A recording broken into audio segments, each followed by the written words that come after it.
Welcome to Discover with Dr. Dan, the Proactive Health podcast. Today we're going to talk with Mike Saunders, an expert in nutrition and sports and exercise performance especially. Mike, it's great to have you on the show. Thanks, Dan. It's really nice to be here. So Mike has been in the field of science for 20 years. He's synthesized many anti-cancer drugs. He has studied, he's getting a PhD right now in human performance. He has over 20 patents, and he's a world record powerlifter. Mike, what are some of the records that you hold? So I hold several different records in different federations. My biggest squat in competition is 909 pounds. Biggest bench, 716 pounds, and biggest deadlift is 705 pounds. Nice. So if you need someone to move your car, Mike is the one. Mike and I have worked on several projects over the year, and he's a dear friend. So we're grateful to have you. So we're talking about exercise, and first, tell us a little bit about your journey with exercise. So as I mentioned, I'm big into powerlifting, but I didn't really start out in powerlifting. I started out just doing all sorts of general athletics. Mm-hmm. Even when I was a little kid, my older brother got one of those cement filled weight sets that you get from Walmart for like $20. And he got it when I was 5 years old for Christmas, and I used it more than he did. Loved football as a kid. Really enjoyed any sort of athletic activity. And in college, I did some Olympic weightlifting. Then eventually I started to transition to bodybuilding, did all sorts of different routines, all sorts of different types of programming, and eventually landed on powerlifting, where I really get the opportunity to compete and push myself without having to stand on stage in a bikini. Nice. So we're talking about exercise today, and let's start with the basics. What role does exercise play in overall human health?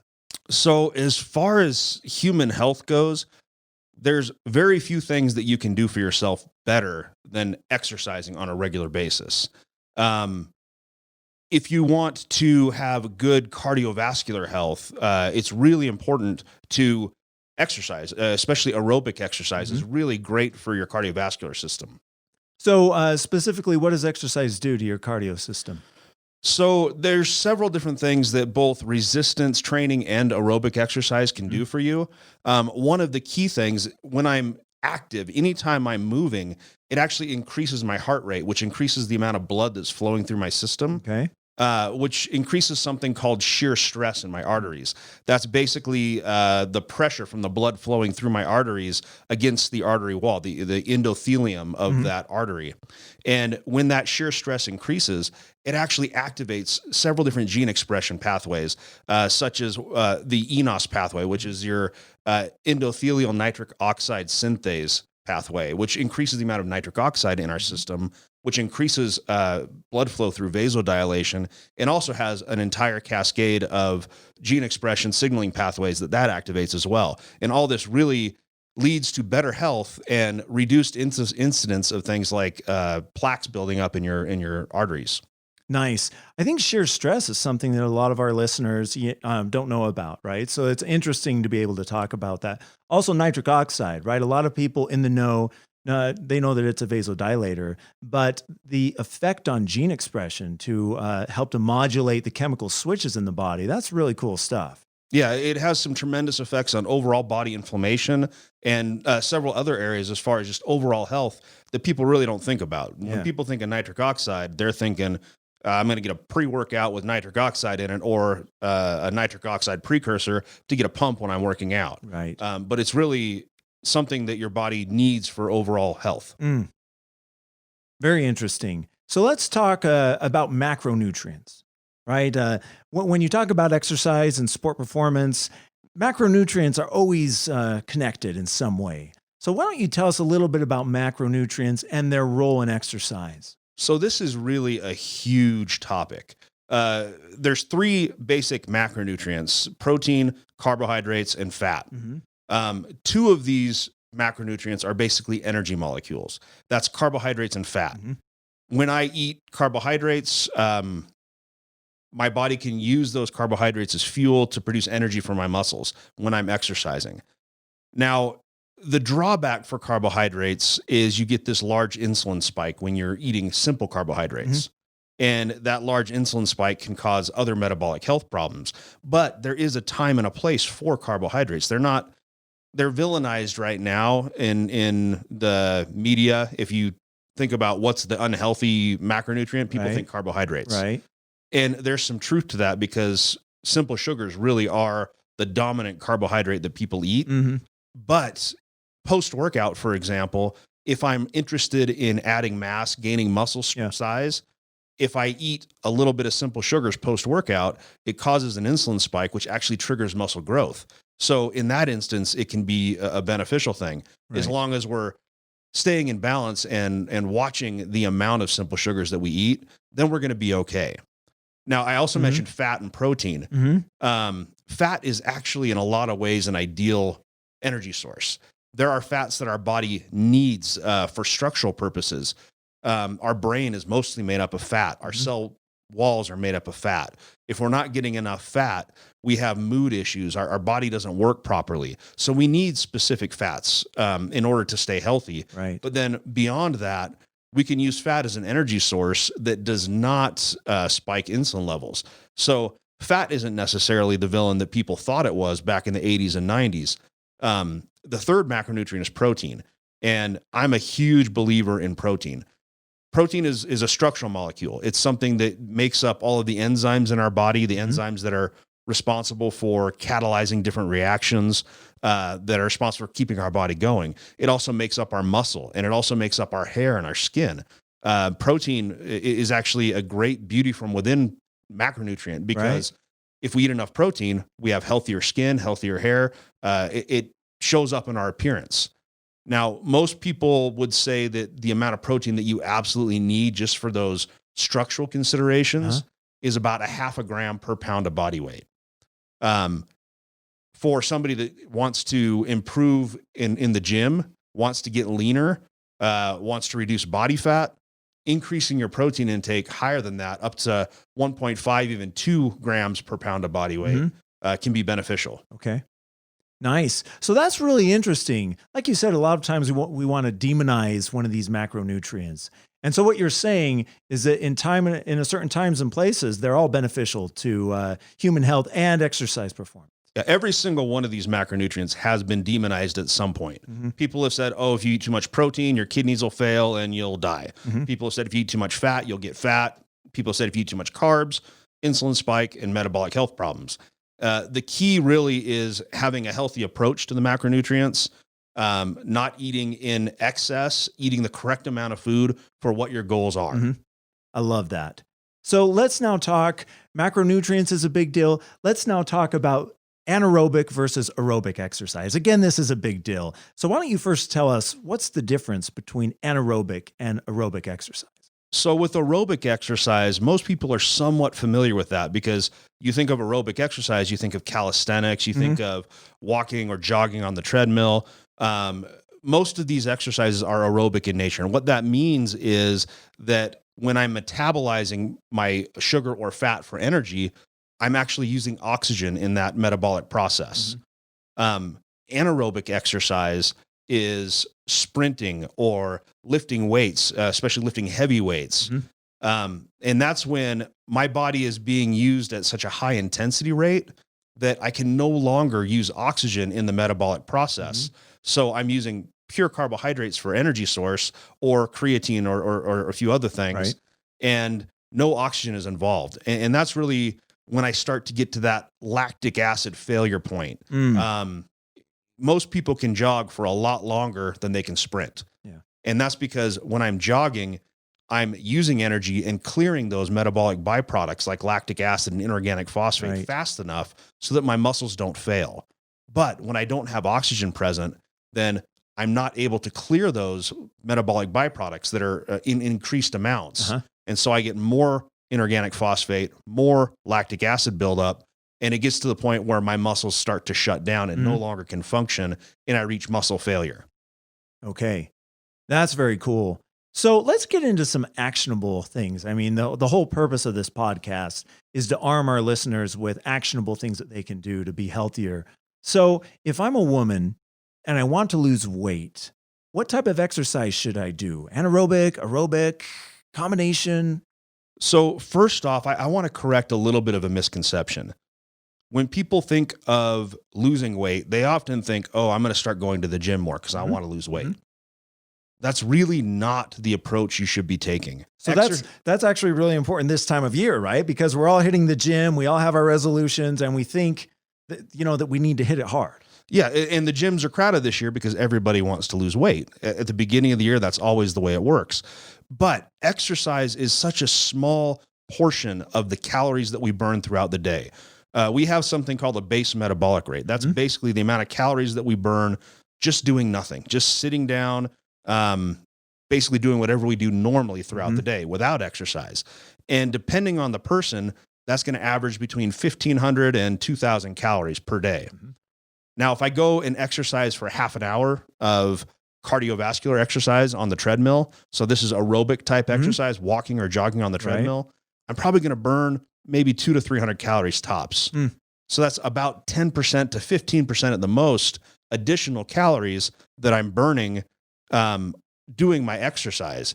And then because I've exercised, I'm hungry, so I go home and I eat more. So usually I make up for that additional 200 to 300 calories with 400 to 500 calories. Now, I haven't really gotten ahead as far as calories go.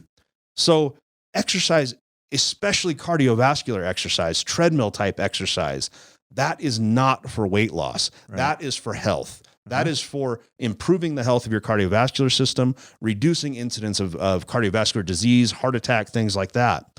It's not for losing weight. Now, that doesn't mean that exercise doesn't help with weight loss. For me, exercise can help, but I really try and direct people towards resistance training. And the reason for that is twofold. One, even if I have the same percent body fat, if I have a little bit more muscle, I'm going to look nicer with that percent body fat. I'm going to carry that body fat better. And this is true for men and women. The other thing is if I add a little bit of muscle, then my base metabolic rate increases. I'm burning more calories all the time because muscle is the main calorie burner. Interesting. So if I started out at a base metabolic rate of 1,500 and I add a little bit of muscle, I might bump it up to 1,700.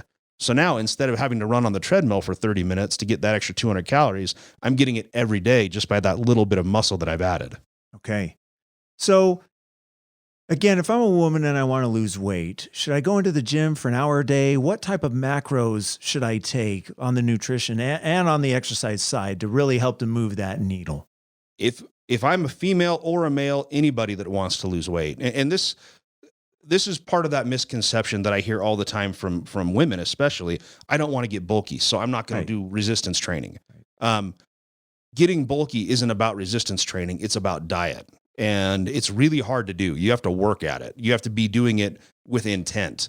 So you're not going to get bulky on accident, whether you're a male or a female. But if you want to go to the gym and you want to lose weight and you're a female, and if I'm in calorie restriction, I would increase my protein intake and I would focus on resistance training again. And this is for two reasons. One, if I'm losing weight, I'm not going to add muscle. So I'm not going to get more bulky, but if I'm losing weight, I have the tendency to lose muscle mass. Now, if I increase my protein intake and I increase my resistance training while I'm losing weight, I'm going to at least preserve the muscle that I have. And this is critically important because remember I said if I add muscle, I go from 1,500 calories a day base metabolic rate to 1,700. Now, if I lose muscle, my base metabolic rate can go from 1,500 down to 1,300. And this is one of those major issues with yo-yo dieting. If I'm going to the gym, sitting on the treadmill, doing my running, especially fasted cardio, things like that, I put my body into a catabolic state. That means that I'm burning muscle. I lose my 15 pounds that I needed to lose, but I don't realize of that 15 pounds, a reasonable percentage is muscle mass.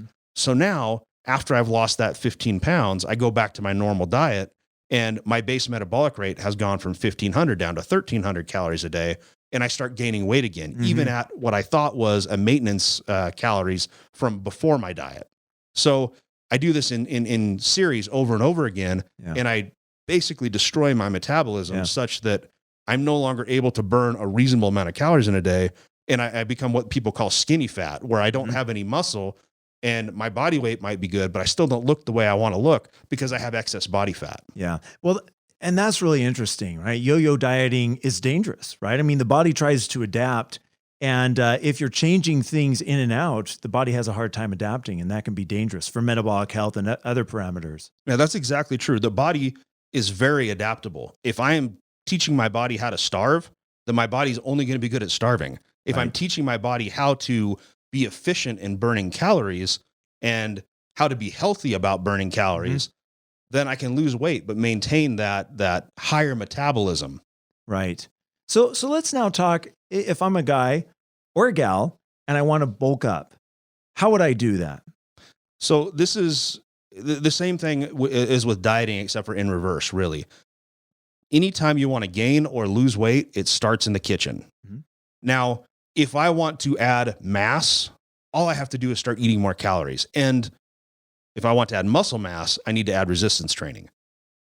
Most people don't want to just bulk. They want to have a somewhat clean bulk because it's pretty easy to gain 30, 40 pounds for most guys. All you have to do is eat more food, but it's not going to be a 30, 40 pounds that most guys want to have. So in order to have a somewhat clean bulk, in order to get bigger, but still look like you're going to the gym and not like you're sitting on your couch eating pizza, you want to specifically increase your protein intake again. Okay. And this is interesting because whether I'm dieting or gaining weight, increasing protein can help. Okay. And the reason for this is because if I'm increasing my protein, I'm actually signaling my body to build muscle if I have excess calories. There's a pathway called the mTOR pathway that most people are familiar with. Yeah. And most people think, oh, if I take BCAAs or specifically leucine, I'm going to activate that mTOR pathway and I'm going to potentially be building muscle. I'm going to be more anabolic. Right. But all I really have to do is eat whole protein. So this could be whey protein, this could be meat, it could be vegetable protein, it could be anything. As long as it has a reasonable content of leucine, then I'm going to be entering that anabolic state if I have excess calories in my system. Okay. Now, if I'm doing that and hitting the gym at the same time, doing my resistance training, then I'm going to be adding muscle rather than adding fat, or probably adding a little bit of fat, but more muscle than I would otherwise. Okay. So if I want to lose weight, then I should do caloric restrictions, simply eating less. I should eat more protein, and I should do resistance training. And now if I want to bulk up, I eat more calories, and I also increase protein, and then I do resistance training as well. So is the resistance training that you do in the gym different if you want to bulk up versus if you want to lose weight? Like the time and the types of training you would do? Not necessarily. So there's a lot of different things that you can do in the gym, and really they all, for the most part, work. The key with gaining weight, gaining muscle mass in the gym, or losing weight healthily in the gym is really consistency, one way or the other. I've done a lot of bulking and cutting cycles throughout my life. Right now I'm on a bulking cycle because I'm trying to get ready for a competition. I'm hoping to hit some PRs this year, and I'm really trying to get stronger. So I'm on a bulking cycle. Right after my competition in February, I'm going to be on a cutting cycle because I feel less healthy at a higher body weight, whether it's muscle or fat. If I get up to that 240, 250 pound range, I don't feel as healthy. So I want to start a cut. All I do, I keep my protein basically the same because I always have a high protein intake.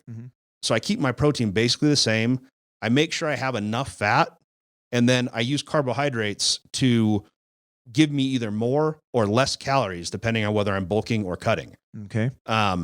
If I'm cutting, I just decrease those carbs, especially the simple carbs. And that really gets me down below my base metabolic rate so that I'm going to lose weight and maintain my muscle mass. Okay. If I'm trying to bulk, then I'm still doing my resistance training, the same types of programs that I normally do. But I add a little bit more carbs, maybe a little bit more fat, and get to a point where I have a calorie surplus of maybe 200 to 500 calories. And I never want to go in excess or of 200 to 500 calories, nor do I want to go into a deficit of 200 to 500 calories, more than 200 to 500 calories. Because if I eat too much, then I'm going to gain too fast and I'm going to be putting on fat. If I eat too little, then I'm going to be losing too fast and I'm going to be burning muscle. Okay. So You and I were talking before the show about, again, the adaptability of the body, right? And that in order to make progress, you have to keep changing things up, not on the diet end, but on the resistance training end. Can you tell me a little bit about what you can do to change things resistance training wise to make sure that you're moving upward? So there are a lot of programs, and a lot of them have a reasonable amount of success. I have done periodized wave training. I've done basically the standard 3 sets of 10 thing that everybody does when they go to the gym. I've done all sorts of 5x5 type programs. And what I found is the most successful for me, and I think the science backs this up, is what's called a conjugate method. Okay. And basically the conjugate method is selecting different groups of exercises and repeating those groups of exercises in waves so that I'm always progressing and I'm always changing the exercises so that my body doesn't adapt to what I'm doing and plateau. And I'll give an example. So for bench press, I do a lot of assistance work. I do a lot of rep work, but if I'm really working on my max effort, heavy lifting day to try and really put on as much strength as I can, I'm doing sets of 1 to maybe 3 at the most. So very high intensity, very low rep kind of range. Okay. And I'll pick an exercise or a set of 4 exercises actually. And if I'm doing sets of 3, I'll keep the exercise the same for 3 weeks. And then I'll switch the exercise to one of my next ones. And then I'll keep it the same for 3 weeks, then switch to my next exercise. So I keep those 4 exercises and I rotate from one to the next, to the next, to the next. Okay. And each week I'm increasing in weight within that one exercise. Then I write down in my notebook what my maxes are, what my best effort was. And when I stop that exercise, I go to the other 3 and come back like 9 weeks later. That long? Yeah. So I do, if I'm doing the sets of 3, which is probably what most people would want to do, I do sets of 1 a lot and I rotate the exercises faster, but I'm also an elite powerlifter. So what I do doesn't necessarily translate to what most people would want to do in the gym.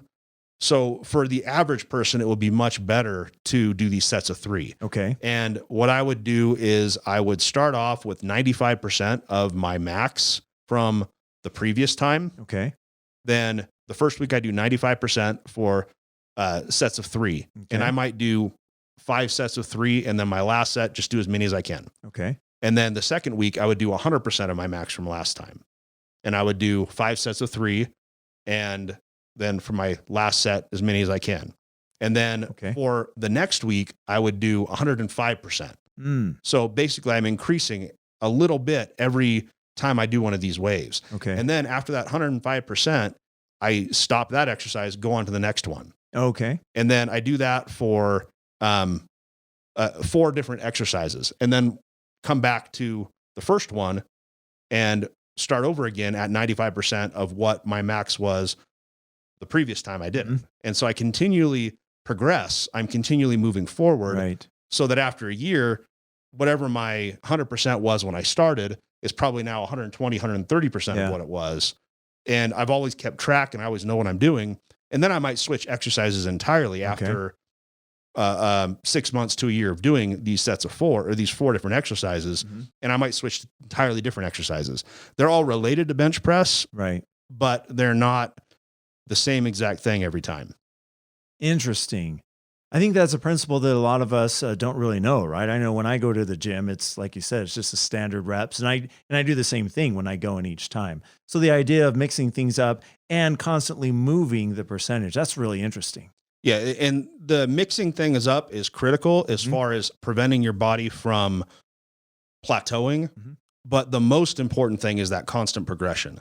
If you're going to the gym and doing the same thing every time, you're going to never progress past whatever that same thing was. You might progress initially, but you're going to stop progressing. You're never going to go further than that. You have to push your body in order for your body to respond. Interesting. So, one of the common principles in life, right, is if you're not moving forward, you're moving backward. And it seems like that applies to resistance training in the gym. Absolutely. It does. So let's talk about supplementation, right? A lot of us are interested to use supplements when we're working out, doing resistance training and exercise in general in order to help us be better. And one of the big ones nowadays is creatine, in the form of phosphocreatine. Mhm. And that's really popular. And there's opinions going back and forth, right? Creatine is great. It's important. Creatine is bad for you, depending on who you are. What's the science behind creatine? So I mentioned before when we were talking a little bit about anaerobic exercise that your body can use sugar as a fuel source during anaerobic exercise or creatine. Creatine is the other molecule that can be an energy molecule. And your body naturally stores creatine within your muscles. As far as supplements go, creatine is the most heavily studied and the most widely believed to be a successfully used supplement. It helps the vast majority of people to become stronger. And the reason why that is because when you start supplementing with creatine, you're basically hyperloading the amount of creatine in your muscles so that you have more creatine in your muscles. What that means is you can do 1 or 2 more reps. You can push a little bit harder for a little bit longer. And if you're continually trying to progress and you're continually pushing, then those 1 or 2 more reps over the course of 6 months make a dramatic difference and build up to a significant difference in how strong you are 6 months later if you're taking creatine versus if you're not. Now, creatine's not going to instantly make you stronger. It makes you pretty much within the first 2 weeks, you'll notice a strength increase, but that's because you have more energy to be able to use your muscles. After that, there's no significant strength increases anymore. It's just, I now can do more work. And because I can do more work, I have a better strength increase. But I definitely would recommend that everybody should take creatine that's interested in athletic training at all. Interesting. So related to supplementation, are there innovations that you think need to be made in the industry as far as supplements go that can help us to be more effective in the gym and in our overall lives? Absolutely. So prior to getting involved in the supplement industry, I wasn't a very big believer in supplements. I had actually tried creatine and it didn't work for me. The reason it didn't work for me was because I went to Walmart and bought some creatine at Walmart, and it was still creatine monohydrate, but the particle size was so big that bioavailability was really poor. So nowadays they pretty much have micronized creatine everywhere because creatine is so common, but there's still that inconsistency from company to company, and it makes it really hard to find good quality products. There are a few supplements that really do work right now that are kind of the go-to supplements. If I'm taking a pre-workout, for example, it's almost always going to have something like creatine in it. It's almost always going to have caffeine in it. It's almost always going to have beta-alanine in it, citrulline maleate or arginine, something like that. Those are the proven compounds that pretty much everybody uses. The problem is everybody uses the same exact stuff. Right. Now, there's some really cool stuff out there that is just starting to be used, and there's some really cool potential for innovation. If I look at a pre-workout, for example, beta-alanine is a great compound. It helps with pH buffering in your muscles. I mentioned lactic acid is one of the main reasons why muscles fail. Now, if I take beta-alanine, I can buffer more of that lactic acid so I can delay that failure, that time of failure. So it does work. It's great, but it's not something that I should be putting in a pre-workout necessarily. It's something I should be taking every day, much like creatine. It builds up in my system and it has a consistent effect every time I work out if I'm taking it every day. If I just take it as a pre-workout once a week, it's not going to do anything for me really. So a pre-workout shouldn't contain those types of products in them, those types of ingredients. There is really cool science out there looking at using ATP, for example, as a pre-workout ingredient. If I supplement with ATP, ATP is your body's main energy molecule. If I supplement with ATP, then I have a direct, immediate impact on the amount of energy that I have for working out later. So that's one molecule that is really cool for a pre-workout that's not in really any pre-workouts out there, but the science is there. And there's others like that. Interesting. Yeah, when I go to the store and I look at the supplements for, being in the gym, it seems like they're all the same. right? It seems like it's a little stale, right? That all the ingredients are pretty much the same, the amounts, a lot of caffeine and these sorts of things. Is that accurate, would you say? It is. So the part of the problem is as I'm doing research into exercise science and nutrition for my PhD, I'm realizing that the field of exercise science is actually a pretty new science. Looking at how nutrition impacts exercise is a pretty new science. So there's things that have been done that people really rely on because they know that they work. Even things like citrulline, for example, is a pretty common thing to find in pre-workouts. We know that citrulline increases NO production in our bodies, but it doesn't necessarily translate to immediate performance enhancement. It does translate to long-term performance enhancement, probably because of gene expression changes downstream from increasing NO levels that happen long-term over time. Right. Not because I'm increasing NO levels and the increase in nitric oxide enhances blood flow in my muscles that makes me perform better in the gym. That's actually not true at all. Okay. Interesting. Well, Mike, this has been fascinating. Great talking with you. So today we've talked about the importance of exercise in general. We've talked about macronutrients and their importance in exercise. We've talked a lot about diet. I love the phrase that you said, it starts in the kitchen, and that's certainly true. We talked about specific applications, right? If I'm a woman or a man and I want to lose weight, what should I do? And if I'm a guy or a gal and I want to bulk up, what should I do? And then we've talked about supplementation. So this has been amazing. What final thoughts would you give to our listeners about exercise? I think that the most critical thing that you can take away from this podcast, or really any study into exercise, is that exercise is critically important for health. We should all be doing exercise. We should be doing a variety of exercise, both aerobic and resistance training, because that's what's best for my body. And we need to worry about our diet and what we're putting into our body as far as calories and as far as macronutrients, so that when we're dieting or when we're trying to bulk, it's not about the gym, it's about the kitchen. Right. That's really where building our body starts, is in the kitchen. Awesome. And we're going to be talking more on this show about nutrition and its importance. So Mike, it's been amazing talking to you. You're a wealth of knowledge. Thank you so much, and appreciate all you do. Thank you, Dan. I really appreciate it. Great. Appreciate it. And thank you to our listeners for tuning in. I hope you found things helpful. I, for one, have found a lot of really interesting research that Mike's presented on how to be healthier in the kitchen and then how to be better in the gym. So thank you so much. And this is Dr. Dan signing off.